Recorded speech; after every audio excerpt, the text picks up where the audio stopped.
Hello बच्चों, अब next topic अपने कर रहे हैं पैराबोला के वर्टेक्स।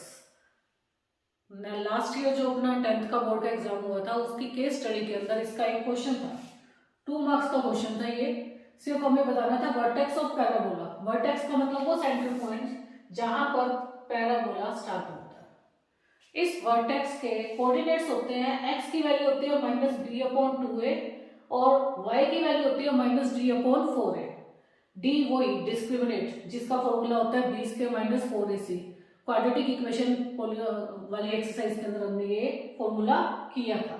ठीक है, तो आपको ये याद रखना है कि यहाँ के जो वर्टेक्स है इसका फॉर्मूला -b/2a और y एक्सिस के ऊपर y कोऑर्डिनेट इसका होगा -d/4a। दूसरी चीज पैराबोला के अंदर हमारे पास क्या होता है कि पैराबोला अगर में भी वो अपवर्ड डायरेक्शन में भी हो सकता है और वो डाउनवर्ड डायरेक्शन में भी हो सकता है। इसके भी एक पर्टिकुलर कंडीशन है जिसके ऊपर आप कहोगे कि पैराबोला अपवर्ड डायरेक्शन में है या डाउनवर्ड डायरेक्शन में है।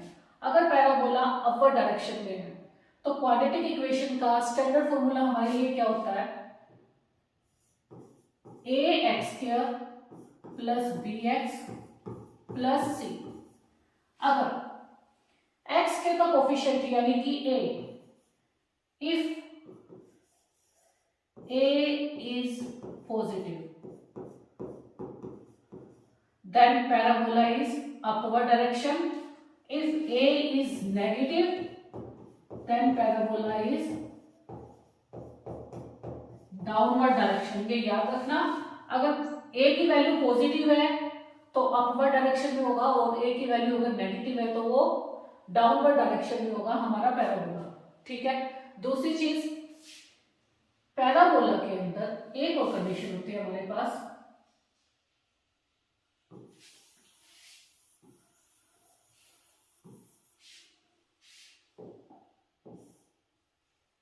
आप समझिएगा। अगर ये मेरा पैराबोला है, पैराबोला इस तरीके से भी हो सकता है। पैराबोला जस्ट एक्स एक्सिस को टच करके भी होगा और पैराबोला एक्स एक्सिस को ना टच करते भी होगा। फर्स्ट कंडीशन, तीनों ही पैराबोला जो है अपवर्ड डायरेक्शन में है, यानी कि a की वैल्यू ग्रेटर देन 0 है, a की वैल्यू पॉजिटिव है।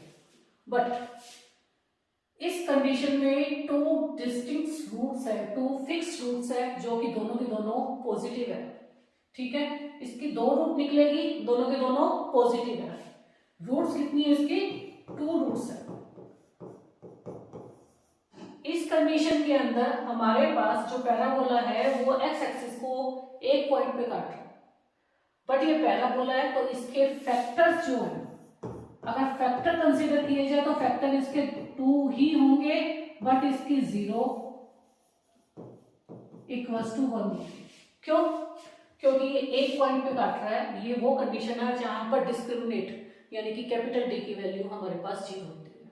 या आप ये कह सकते हो, इसका एग्जांपल यानी कि अगर आपके पास इक्वेशन है x² + 4x + 4, अगर हम इसको सॉर्ट आउट करते हैं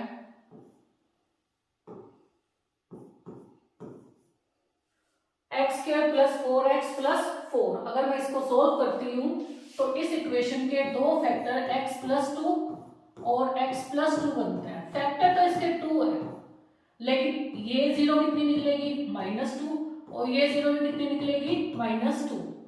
यानी कि 0 तो 1 है लेकिन फैक्टर 2 है।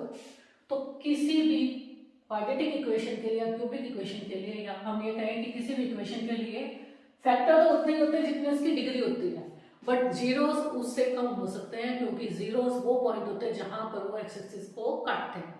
और ये जरूरी नहीं कि वो एक्स एक्सिस को 3 ही पॉइंट पे काटे, जैसे कि ये पैराबोला इस वक्त एक्स एक्सिस को एक ही पॉइंट पे काट रहा है, तो इसलिए इस पैराबोला का फैक्टर जो 2 होगा, बट इसके 0 1 हो गए।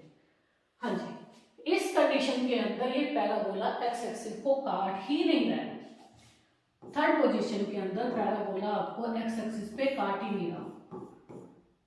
ये इसको टच ही नहीं कर रहा। अगर ये इसको टच नहीं कर रहा तो इसके अंदर नॉट रियल रूट्स होते हैं, नॉट रियल रूट्स होते हैं। ये छोटी सी इंफॉर्मेशन है जो अगर ग्राफिकल क्वेश्चन आता है तो उससे आप कंसीडर कर सकते हो।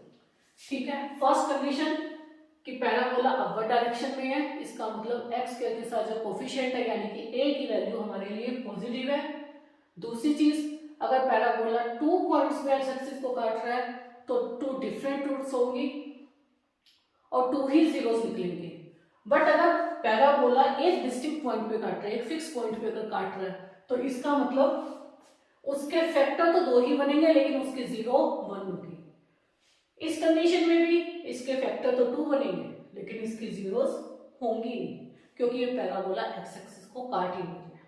ठीक है, ये पैराबोला की हमारी छोटी सी एक इंफॉर्मेशन थी। पॉलिनोमियल में जो नेक्स्ट टाइप के क्वेश्चंस आते हैं उनके अंदर हमें निकालना होता है, कई बार क्वेश्चंस के अंदर पॉलिनोमियल गिवन है ax² plus bx plus c जो कि स्टैंडर्ड फॉर्म में है। फाइंड करो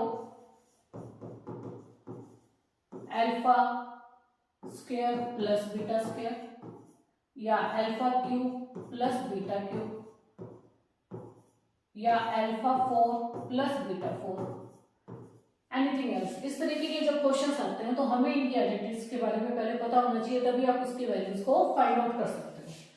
तो इनके ही कुछ फॉर्मूलाज है जो मैं आपको रिकॉल करवा रही हूँ क्योंकि इसको रिवाइज लगना, इसका एक क्वेश्चन आता ही आता है। कई बार तो ये 4 मार्क्स का क्वेश्चन नहीं, 5 मार्क्स के क्वेश्चन तक में कंसीडर हो जाता है। तो alpha square plus beta square होता है हमारे पास अल्फा प्लस बीटा की whole square minus 2 alpha beta. ये कैसे आया, क्यों आया, आपको शो करने की रिक्वायरमेंट नहीं होती, बस आप इस लॉजिक को यूज कर सकते हो। अगर आपको alpha square plus beta square निकालना है तो अल्फा प्लस बीटा की whole square minus 2 alpha beta. Next, अगर alpha cube plus beta cube निकालना है आपको तो आप लिख सकते हो अल्फा प्लस बीटा की whole cube minus 3 alpha beta and alpha plus beta. हाँ जी, हमारी तीसरी आइडेंटिटी है अल्फा 4 प्लस बीटा 4। इसके लिए यूज करते हैं अल्फा प्लस बीटा की whole square minus 2 alpha beta whole raise to power 2 minus 4 alpha beta. Next identity है अल्फा माइनस बीटा। ये किसके इक्वल होता है, रूट अल्फा प्लस बीटा की whole square minus 4 alpha beta. एक और आइडेंटिटी है जो कई बार पूछी जाती है alpha square minus beta square. ये हमारे इक्वल होती है अल्फा प्लस बीटा की whole square minus 2 alpha beta. अब आप मुझे क्या ये बता सकते हो कि सारी आइडेंटिटीज के अंदर अगर आप गौर करो तो मैंने सब आइडेंटिटीज में जो भी अपने मतलब यूज की है सब में या तो अल्फा प्लस बीटा यूज किया या अल्फा बीटा यूज किया। इसका मेन रीजन क्या था, मेन रीजन ये था क्योंकि हमारे पास जो क्वाड्रेटिक इक्वेशन होती है, हमारे पास जो क्वाड्रेटिक इक्वेशन होती है ax² plus bx plus c, यहां पर अगर आपको याद हो तो अल्फा प्लस बीटा जो कि 2 रूट्स है इस क्वाड्रेटिक इक्वेशन की वो इक्वल होती है minus B upon A and alpha beta is equal to C upon A. यानी कि अगर आपके पास कोई क्वाड्रेटिक इक्वेशन गिवन है तो आप अल्फा प्लस बीटा की वैल्यू और अल्फा बीटा की वैल्यू इजीली निकाल लेते हो। अगर वो निकाल लेते हो उसके बाद किसी भी तरीके की आइडेंटिटी पूछी जाए, चाहे alpha square plus beta square पूछ लो तो आप आराम से निकाल लोगे और alpha square minus beta square निकालो तो भी आप आराम से निकाल लोगे। इसलिए हर एक आइडेंटिटी को हमने हमारी कंफर्टेबल जोन के लिए अल्फा प्लस बीटा और अल्फा बीटा के अंदर कन्वर्ट किया। ठीक है, इसके साथ के क्वेश्चंस कैसे आते हैं, मान लीजिए आपके पास क्वेश्चन आया है 1 upon alpha plus 1 upon beta, तो आप इसको कैसे कन्वर्ट कर सकते हो, alpha plus beta and alpha beta. ये देखिए फिर से अल्फा प्लस बीटा और अल्फा बीटा आ गया। अगर मैं आपसे कहूं कि alpha upon beta plus beta upon alpha, तब इसको कन्वर्ट करके आप क्या लिख सकते हो, alpha square plus beta square divided by alpha beta. और याद करो हमने alpha square plus beta square को क्या लिखा था,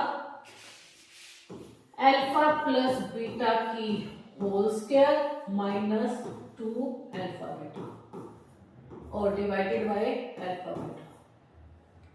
अब इस क्वेश्चन में आप छोटी सी जो सिली मिस्टेक बच्चा कई बार कर जाता है, इस अल्फा बीटा को इस अल्फा बीटा से कट आउट कर देता है। बस आप ये गलती मत करना, क्योंकि ऐसा पॉसिबल नहीं है कि नीचे की वैल्यू और ऊपर की वैल्यू को आपको इस तरीके से कट कर सको।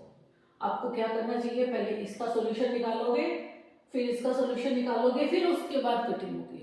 बोर्ड मास जो हमने छोटी क्लासेस में पढ़ा था उसको रिकॉल करके, उसको समझ के, उसके हिसाब से ही कैलकुलेशंस करना। कैलकुलेशन मिस्टेक्स के लिए चांसेस 0 रखोगे और अपना सिस्टमेटिक तरीके से क्वेश्चन करोगे तो कभी भी आंसर आपका गलत नहीं आएगा।